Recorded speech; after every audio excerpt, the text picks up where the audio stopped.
we've got two sessions now to take us to the end tonight. These are two sessions that I've got to admit I've been most looking forward to when I started putting the programme together 9 months ago. I'm absolutely delighted that I was able to invite these 4 people and they all said yes straight away. Now, as an organiser of 25 years, that doesn't happen all the time, so I think that's why I was so excited about it. Clara was originally planning to come and join us in Dundee, but the reason for you being unable to do that, Clara, would you like to tell the audience? Yes, I'm expecting a baby soon. So. And you've just taken a brand new demanding job as well, which has kept you pretty busy. Okay, well, firstly, Clara Mattei is coming from Tulsa. That's right, yes, at the moment. And Clara is the director for the Centre for Heterodox Economics. We also have Danny Dorling, who is Professor of Human Geography at the University of Oxford. So thank you to you both for joining us tonight. We've only really got a small topic for you to cover tonight, and the title was Ending Austerity.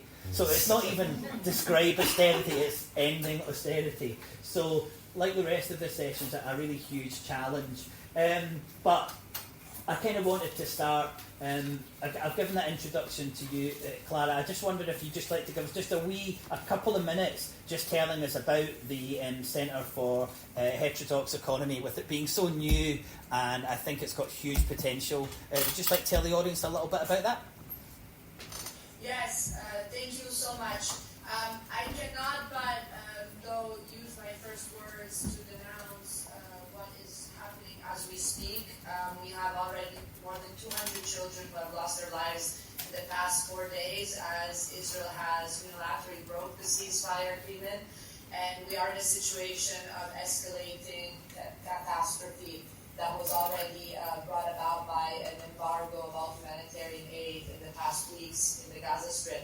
So I think it is very important for us to understand how we need to connect this, the blowing up of hospitals that is currently going on. The fact that now there's 284 UNWRA workers who have lost their lives in Gaza trying to help the survival of people there, is that we understand that part of our mission as heterodox economists is to avoid disconnecting the ongoing genocide, what is being recognized as a genocide by all legal experts around the world, except for by many of our governments who continue investing in this genocide. Well, we need to understand that we have the duty to connect what is happening in Gaza with our economic world. And we need to find instruments to do that, and the CHE, Center for Heterodox Economics, that we launched in February, is an attempt to offer a space, hopefully there will be more of these efforts, to really bring to the table what real economics should be about, what we need to be discussing as economic scholars. And the deep connection between the austerity policies and the genocide need to be revealed, and need to be revealed very strongly. Here at the center, the idea is also to bring the real-life problems of the citizens in Tulsa into the conversation through these public monthly speaker series that you can watch on our YouTube channel. And that's the challenge, is to say economic theory cannot just be about abstract, obvious mystifications, but have to be connected with the real-life social struggles. And so we need a theory that can address the real social struggles, that can learn from the real social struggles, and that can put all pieces together to offer solutions for a future that is actually humane and sustainable. The level of barbarism we've reached, especially in this current moment, is ultimately something we cannot afford to see continue. We need to act. Thank you, Clara.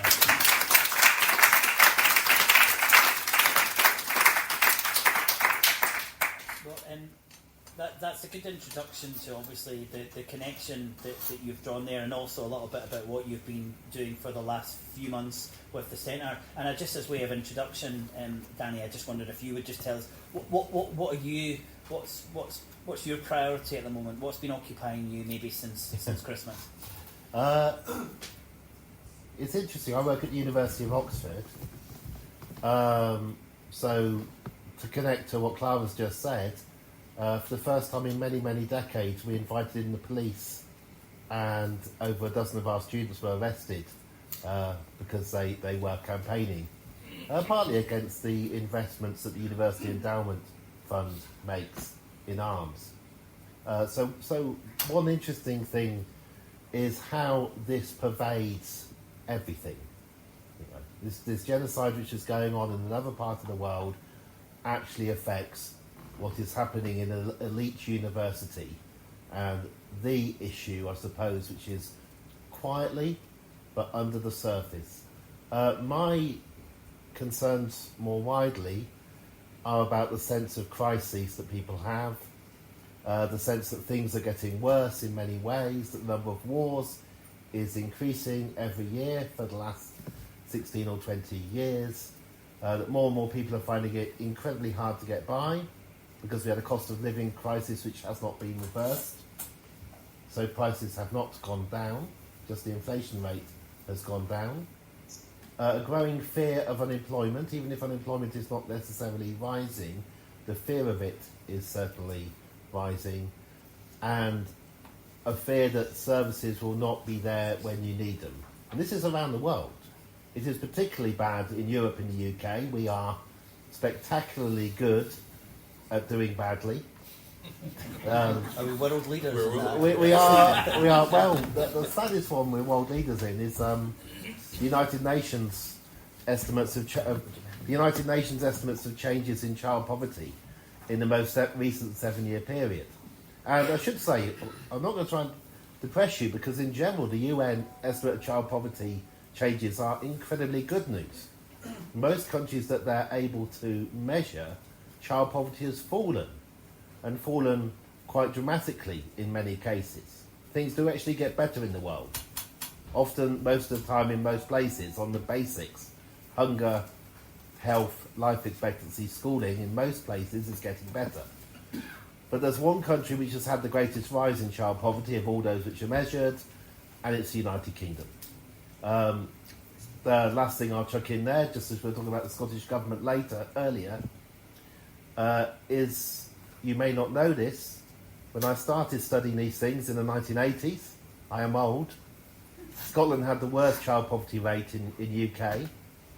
The official child poverty rate now in Britain is lowest in Scotland. There is a higher rate of child poverty in the southeast of England, in Surrey, than in Scotland as a whole. So, yeah, a devolved administration can do something. That's all I'll say. And these are the kind of issues. I'm a geographer. We don't have a tight remit about what we have to look at. I get to look at these kind of things and try and see how they are connected. What is it that connects fear and war and violence to jobs and to hunger? Fantastic. Well, thank you very much. That was a brilliant introduction. We've actually, Andy Verity is coming up tomorrow, and he's going to interview both Danny and Clara for an hour. So there's a lot more of both of them. So what I want to try and do as best we can tonight is to just concentrate on austerity. And Clara, my first question for you was, when we think about austerity, we tend to only concentrate on fiscal austerity. Would you like to just quickly talk us through the three different types of austerity that you identify in detail in your book, The Capital Order? Thank you so much. It is very important, I think, William, as you're pointing out, that we, in order to defeat austerity, the first thing we need is a better understanding of it. An understanding that is able to overcome the ideological falsities that the mainstream media and mainstream economists keep propelling and moving forward. Austerity has very little to do with balancing the budget. It has very little to do with fiscal prudence, and very little to do with the state stepping away to let the market operate on its own. Austerity is actually very violent state intervention in order to shift resources from the majority of working class people to a very restricted minority that currently, Oxfam data tells us, accumulates $5.7 billion an hour. So this is what we are talking about. So we need to figure out how austerity operates, and how austerity operates deeply shaping our conditions as workers, deeply affecting labor relations. That's why in the view I tried to work on, that came out through the book, The Capital Order, that I published, is really to look at austerity as a trinity, as William was pointing out. And so fiscal austerity, first of all, needs to be re-understood as not a matter of state spending less, but the state, again, spending in specific directions.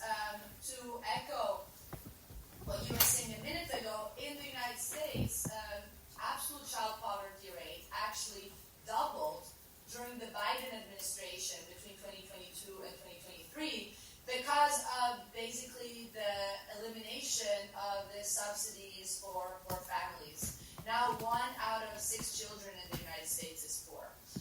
In New York City, we have 1 out of 8 children in public schools that are homeless. This is data from the New York Department of Education. So the situation is catastrophic, and this is the outcome of exactly these policies that take away, structurally defund social resources, from housing to education to healthcare. And of course now Trump is on the run to completely dismantle Medicaid, food stamps. Now he just declared today that he wants to just get rid of the Department of Education through an administrative order. And at the same time, though, the state is spending lavishly in subsidizing, incentivizing, and fundamentally pouring money into the private sectors, especially, for example, the military-industrial complex. Biden actually had a record high under his administration. The United States paid $916 billion in military expenditures. It's the highest in the history of the United States. This is 2024. So here it is. This is the key. Fiscal austerity is about spending in favor of the few. It's also about regressive taxation. It's not about just cutting taxes like they tell us. It's about who is paying the taxes. Once more, you cut taxes on capital, on dividends, on interest. Those who make a living off of capital are cherished by the state, while the workers' labor is taxed more and more. And of course, consumption taxes increase, and consumption taxes, by definition, are taxes that are extremely regressive. This is fiscal combined with monetary austerity most often. Again, this trinity has different historical specificities, but what we see is that fiscal and monetary austerity usually operate together. And monetary austerity is ultimately embodied very well in the interest rate hikes that are presented to us as neutral ways to fix inflation. Really what is fixing is the rate of exploitation. The rate of exploitation increases thanks to interest rate hikes because of the bad effect on the labor market. More unemployment means less bargaining power for workers, less wages, rate of exploitation goes up. This is something that you see over and over historically. In my own research, I saw how this happened very clearly in the 1920s in Britain, with the wave of austerity imposed to basically eliminate the big working class mobilization that Britain was experiencing after the First World War. But then again, we see this in operation with the Fed and the ECB today very clearly. And finally, we have industrial austerity, that can be understood as industrial austerity, which is the state not only indirectly weakening the labor market, as it happens with fiscal and monetary austerity, right? Fiscal austerity means we're more market dependent. We need to buy what we otherwise would achieve as a right, and this means that we need to find a job, whatever it takes. So it creates a vulnerable workforce just as much as increasing unemployment. Industrial austerity is the state directly intervening to curb bargaining power of the workers through privatizations, through labor deregulation, and forms of persecution of union rights. So this bundle, this austerity trinity, is clearly showing, I think, how, again, there's nothing passive or neutral about austerity in trying to achieve goals that are for the collective good. Right? The idea of the national interest should be dropped by critical economists. We should start thinking in class terms. And it's only if we think in class terms that, and we problematize social relations of production under capitalism that are not obvious, that need to be protected, that we can understand the role of austerity. Austerity protects the capital order in the sense that it allows us to be in a situation where there's no alternative but to make a living by selling our capacity to work for usually a very low wage. I end by saying that we're organizing this event of housing through the CHE coming up on April 5th. I gave a flyer on the housing crisis to a cashier a lady working as a cashier at Dollar Tree. Dollar Tree is a very successful chain in the United States selling goods for very low prices. And she looks at me and she said, yeah, I'm homeless. I get paid $9 an hour. I can work up to 20 hours a week because the corporation, as policy has, that they won't hire us for more than 20 hours. Guess why? Because they don't have to pay benefits. And she is homeless. And again, the fact that this is allowed, the employers can pay their workers only for $20 an hour with such low wages, is the outcome of the austerity policies that are enabled by the capitalist state that we need to understand clearly in order to oppose in a real way, not in a false way like it's usually done. Thank you so much. Was that? I think it was almost a round of applause there. Danny, answering directly what Clara has said, do you recognise these three different forms of austerity? Is that a framework that you can see there's merit in, or would you critique that in any way? Can you put the slide up? I've got one slide as a comfort blanket, which is one graph. One day I'll learn to talk without a slide, but hopefully you've got it up there. I'm a geographer, I'm not an economist, so I don't look at three kinds of austerity that way. I look at different countries. Because one thing that happens quite often is that economics that you hear and I hear is dominated by people in the United States and United Kingdom. And we do tend to think that everywhere is like us. It's all the same. And it's one model everywhere. And it's different. This graph starts in the 1980s. It actually goes into the future. The data comes from the IMF. Every country in the world tells the IMF how much money it's spent on public spending a year, and also how much it's going to spend.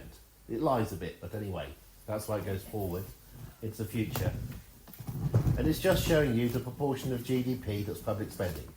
So that's everything. It includes arms spending, spending on schools, spending on health, spending on pensions, all public spending as a proportion of GDP. And there's a complicated graph, so I'll probably put it on again a bit later. But over different types of austerity, when the 2008 crisis hit, all countries, by the way, spent money to stop the banks crashing. That's why they all go up in 2008. In Finland, they actually increased public spending as a proportion of GDP, so that public services didn't get worse, so people didn't get poorer. There are differences, although the responses, you can see the spending coming down in general. Our austerity is 2010 through to 2019. That's George Osborne. You can see where it is. But the key thing is just how different these countries are. There are countries spending 2 or 3 more national health services a year than we are. There are countries in which private education hardly exists. They're called most of Europe. Right? It doesn't. Where everybody relies on the state sector apart from rich people with very slow children who go to schools. I'm being cut. I once compared the city of Oxford with its twin cities, and a twin in Bonn, and asked the school teacher from Bonn, please, order the schools for me. And they took some time. It wasn't, the Beethoven Academy is where posher people send their kids. And I said, what about private schools? And they said, we've got one, but that's for very slow boys and the very rich. Your Prince Philip went there. Anyway, this is my... I'll get on to serious austerity, but it's crucial to understand there's these differences. When other countries cut back, they're not cutting back from the lowest public spending in Europe, even lower. The next spike is COVID, by the way. Governments really can do and have to spend at certain times, and then you have the post-COVID austerity. Austerity began, in terms of its effect on people, around the autumn of 2012, because that's when women over the age of 65 began to have a life expectancy that fell by 2 weeks. We first discovered that in 2014, and it seems like a tiny thing, but I measure austerity by the effects, by the deaths. They went up and up and up, the deaths. So that far more people died as a result of austerity than as a result of COVID in this country. But it began in 2012. And you might think, well, what was it that actually caused this? And it was things like the halving of Meals on Wheels delivery, if you can remember the cuts, rural bus services being decimated, right? This was affecting middle-class women and working-class women.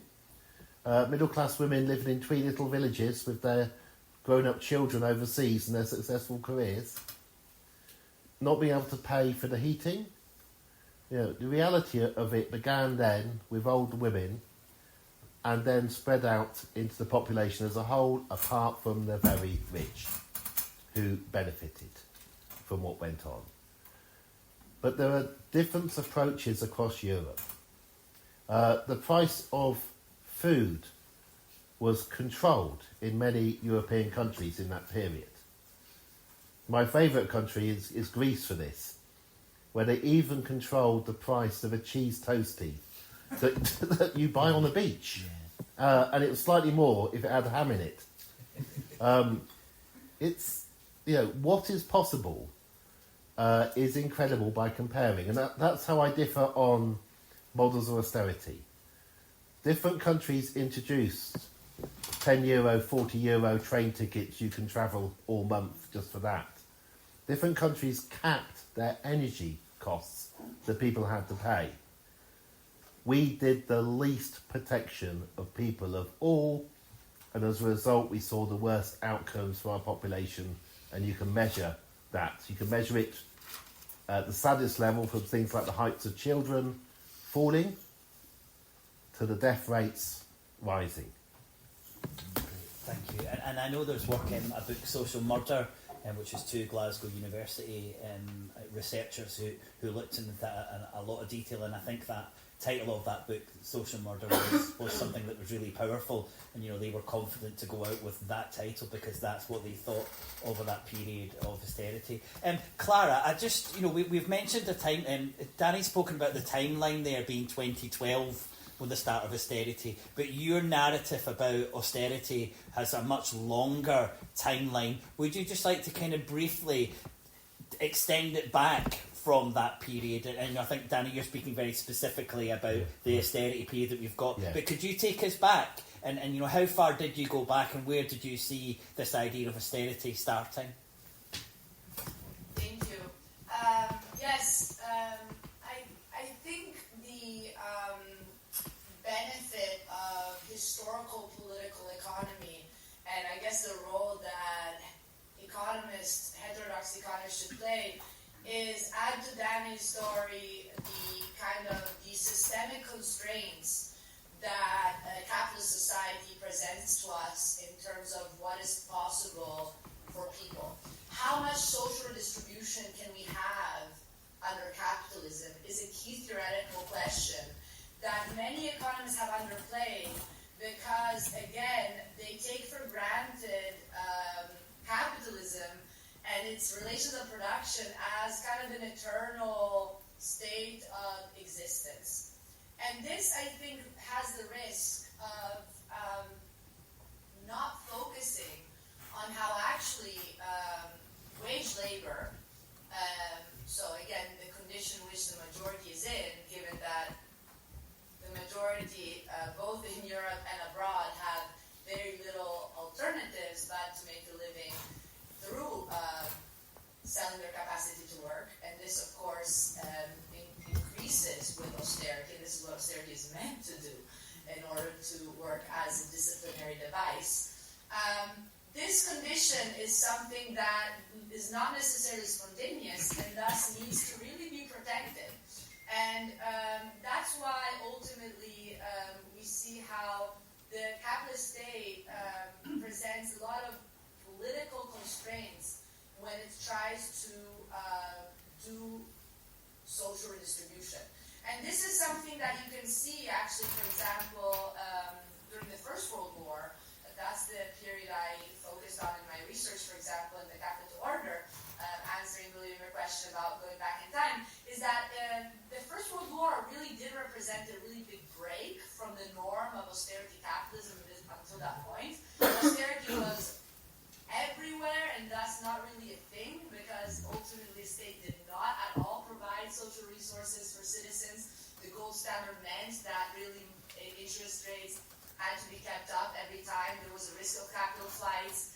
Workers were barely unionized. So austerity became very visible after the First World War because of this reaction to what was ultimately a moment in which there was a challenge to the capital order due to the fact that citizens during the war had not only experienced actually direct intervention from the part of the state to discipline the workforce when there was a need to produce much more efficiently and faster in order to beat the enemy, but also greater social redistribution.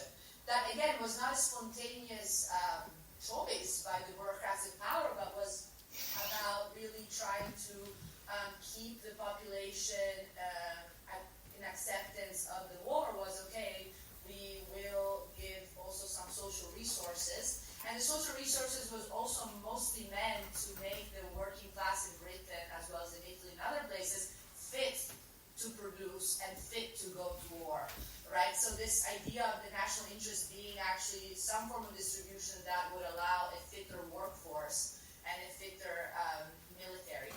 Well, this social distribution actually escalated demands for further change.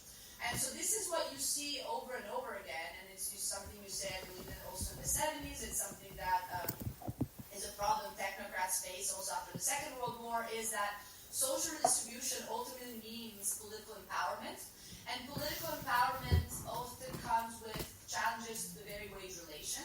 And this is something that cannot happen if we do want to preserve our capitalist economy. So I absolutely agree with Danny that there's different shades of capitalist economies, but I do think that what is important to focus on is also how economic redistribution is ultimately a political issue. It's about actually who has the power in our society, and you will see that in these moments in which the workers pressure governments to give more, those are the moments in which greater class consciousness emerges, greater participation for change happens, and that's also why austerity is so well seen in these historical moments, because it's the best way to get people to refrain from asking an alternative order. And so this role that austerity has in protecting capital order is something that needs to be kept in mind, even in historical moments like today, in which we can say, well, there's not a lot of big challenges to capitalism. I would say challenges are always around. They are weakened by austerity, but it's not like they don't exist. Even during COVID, we were seeing how COVID, the state had to give a little to people. By the way, it gave much more to the big banking and financial institution corporations. Yet the little it gave to people did, for example, inspire American citizens to demand a better life. The Great Resignation was a huge phenomenon. Almost 50 million workers, 30% of the labor force in 2022 quit their jobs. 2022 is also the year in which strikes went up in the United States, battles were getting won. So it wasn't, of course, a revolutionary crisis after the First World War, but it was a moment in which the workers were having their voices heard. And it's these moments that historically recur that see austerity as a very powerful weapon to react, to preserve the class balance that is the smooth class balance for our economic system to operate effectively. Thank you so much, Clara. That's great.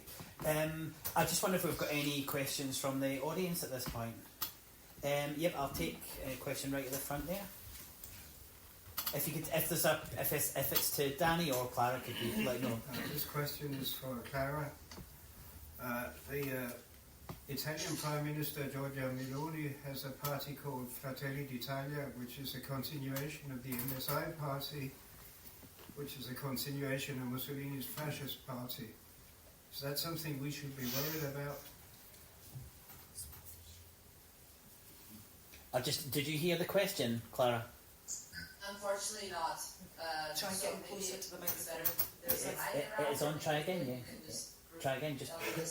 Can you hear me now? No, the mic's not on. No, the mic's. There's a continuation in Italy of Mussolini's party. Is that? So yeah, is this something we should be really concerned about? About the current what's the name of The current Prime Minister. The current Prime Giorgia Minister. Meloni.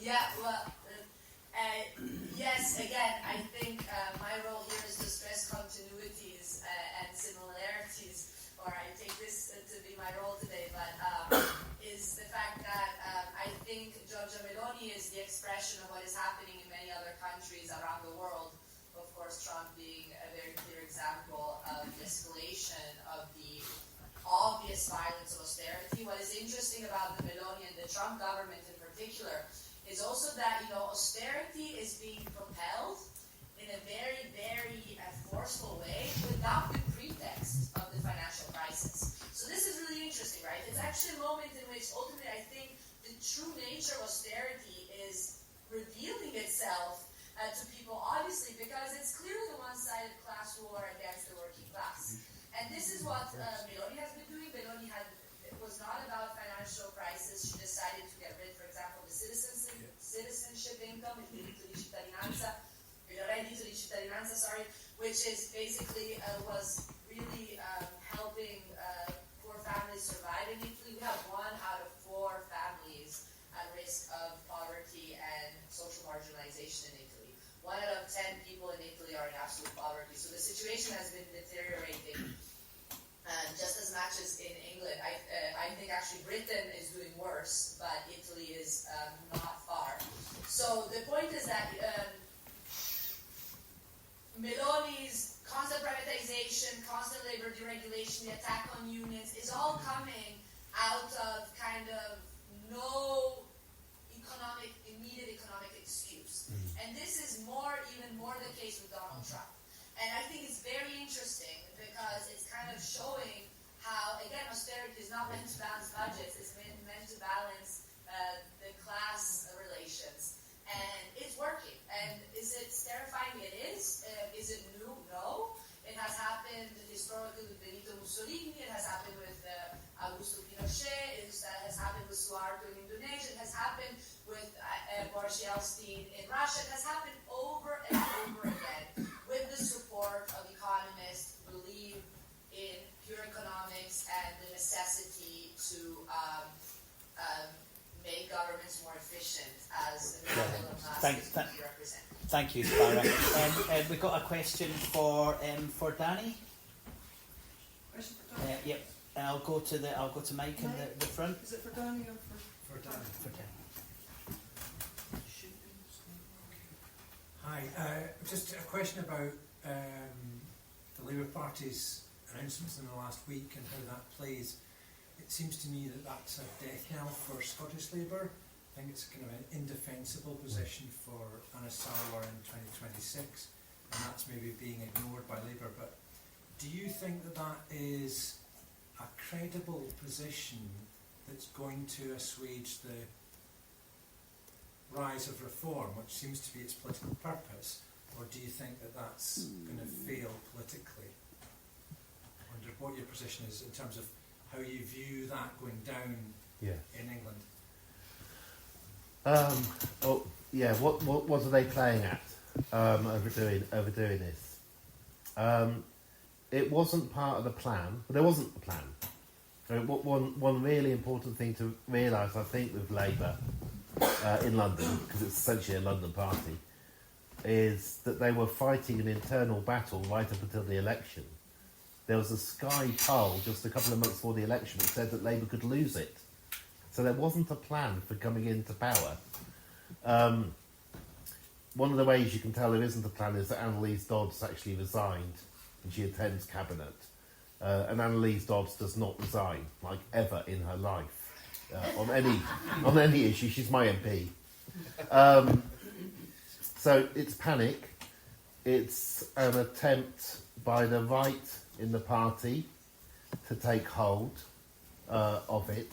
It may be an attempt to assuage the billionaires in America.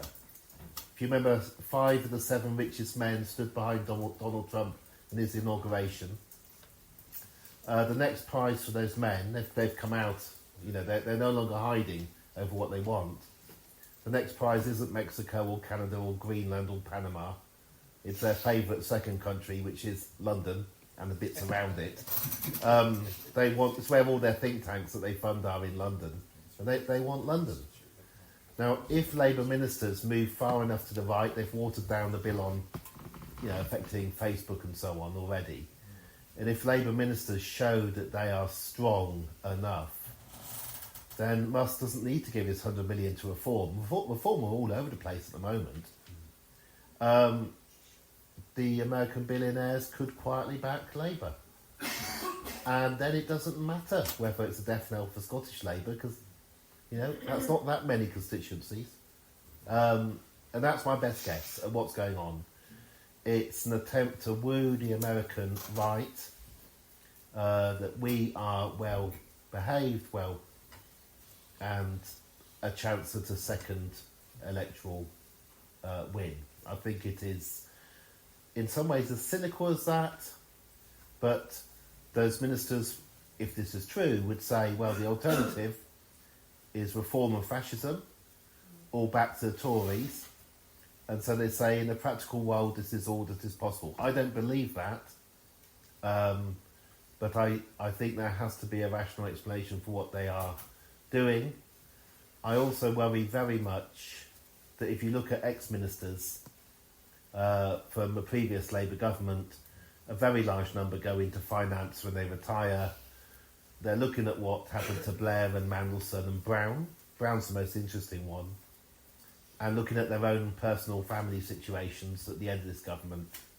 And if they do right-wing policies like this, the chance of a lucrative job for themselves in the private sector is higher. And you balance those things together, and this is what we're having at the moment. The interesting thing will be the moral sentiment of at least half of those 400 MPs, because they're representing, without exception, the poorest places in the UK. There isn't a poor place represented by a Green or a Liberal. And those MPs have the largest number of children who are going seriously hungry. Half of them at least turn up to their surgeries on a Friday and hear these stories. And I cannot believe that there's going to be unity in the Labour government. And also remember that Labour learnt under Corbyn how to do rebellions, how to do votes of no confidence in the PLP. So I think we're going to get a great deal of turbulence, but there's a reason why they're doing this. They think they're doing the best thing, and it might also be the best thing for their families, personally, financially, in future. Okay, thank you for that very depressing slogan. Hopefully you've got a nice upbeat question for us at the back of the room. I guess I'm wondering if, to either of you, do you think there's any kind of realistic strategy that doesn't mostly involve political kind of like, and in terms of combating austerity, of some kind of community ownership push that kind of like circumvents the national level? Is this that kind of bottom-up kind of strategy? And just pushing the political agenda. Okay. Clara, do you want to answer that one first? You might not have heard that, but to summarise, I hope that's okay. What is there outside of a political party in terms of reacting against austerity? And I kind of put it as, what's the bottom-up approach to us trying to get to the title of this session, ending austerity. Just a quick answer so I can get another question in before we finish, please. Right. So I don't understand if it's about the party or about the grassroots pressure, or both. Yeah, if we can't get the parties to do it because they're all wondering about what job they're going to have when they leave government, what can the kind of grassroots or bottom-up do to affect change? Right. I think this is the point, is that ultimately parties can gain strength only if there's an organized social pressure to end austerity. Again, austerity will not end on its own, will not end out of technical realizations of economic truths. It will end through pressures that is real pressure from people. It's a political issue, not a technical issue. So how to do it? Well, I think it's about really trying to organize and unite the struggles that are already on the ground everywhere. It's true in Europe that there's a lot of people that are battling against austerity, and it's also true even in a place like Tulsa, Oklahoma, which is like a deep red state. People voted for Trump.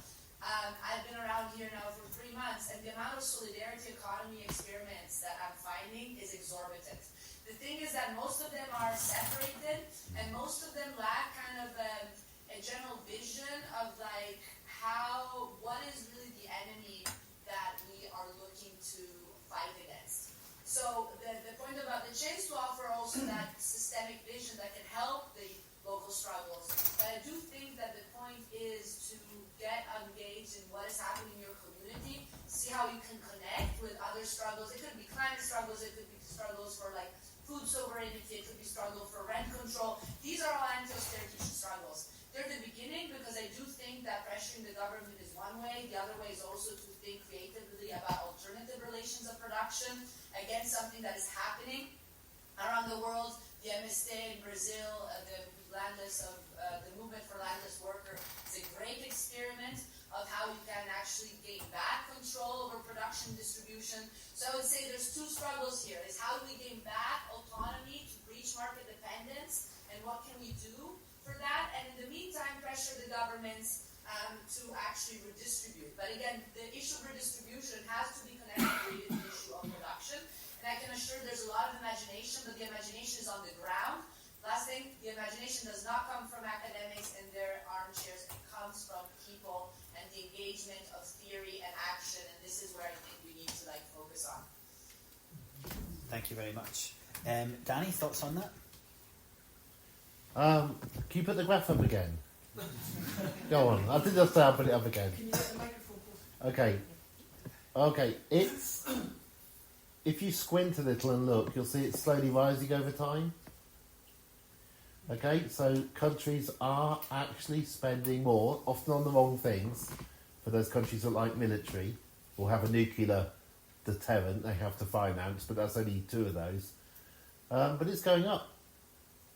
So there is enormous pessimism always on the left that everything is getting worse.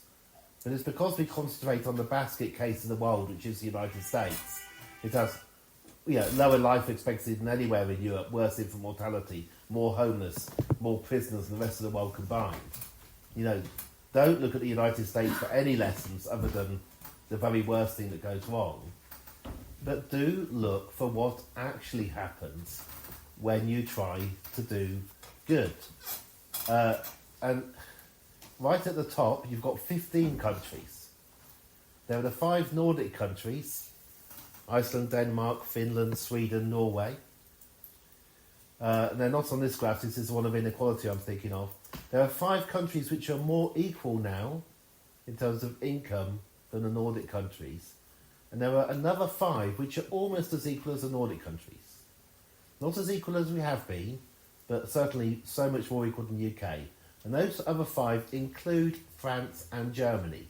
Doesn't mean people are happy in France and Germany, but realise that France and Germany are a whisker away from Finland in terms of the economic gaps between people. And then you have to do a great big jump from those 15 to Spain, not doing well, Italy doing even worse, and then you've got to jump way, way over to get to the UK. which is even more unequal than those. And you connect it to our politics.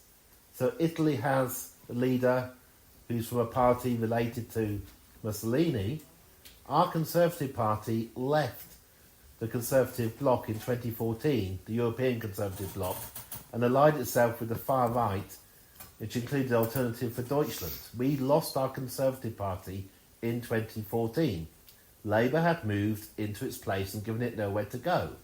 Reform aren't far right, they're far, far right on European political measures.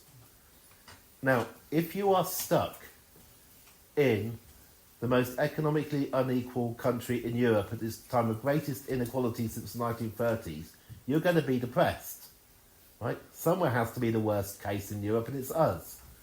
And if you're in the United States watching a national government try to dismember the state and doing the fastest job of it as quickly as they possibly can, so it's the Federal Department of Education they want to cut, so there is no United States, it's just separate states in future. If you're there, you will think that things are inevitably terrible.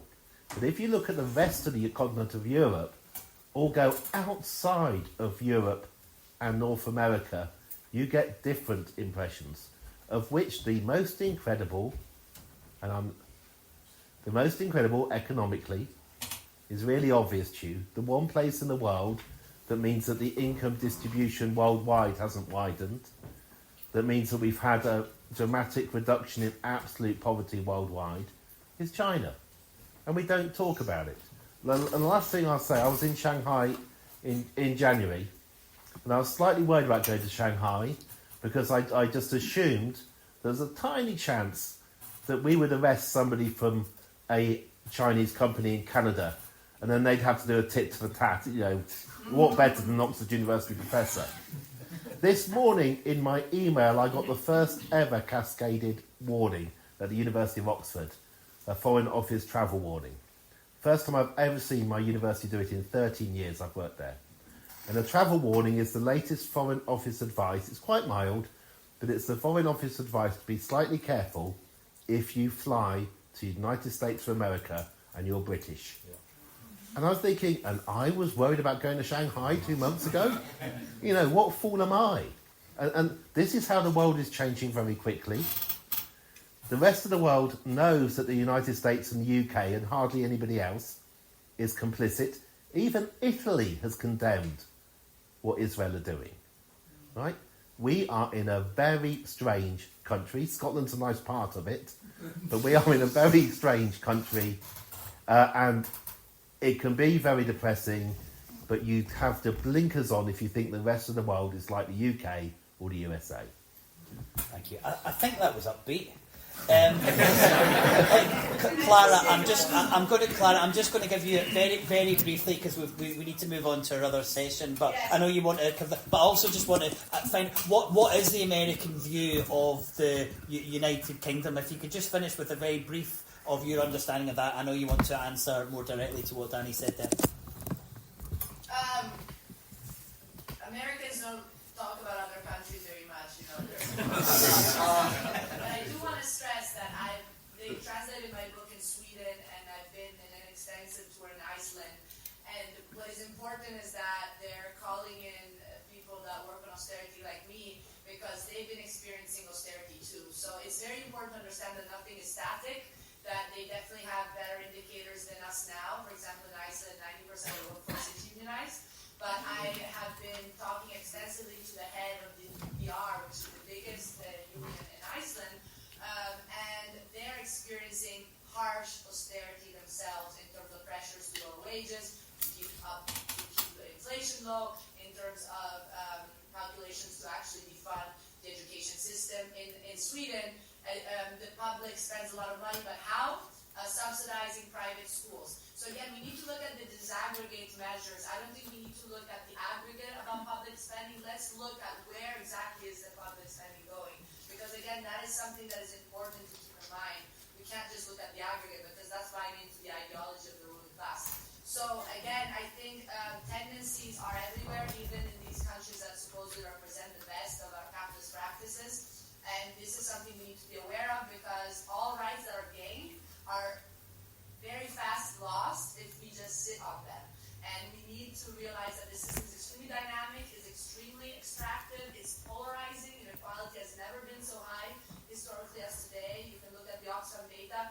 So again, I think we should be critical of ourselves without idealizing other places, because other places, I have direct experience of how austerity is ultimately cutting back on their social spending programs as well. Thank you so much for having me. Thank you very much, Clara.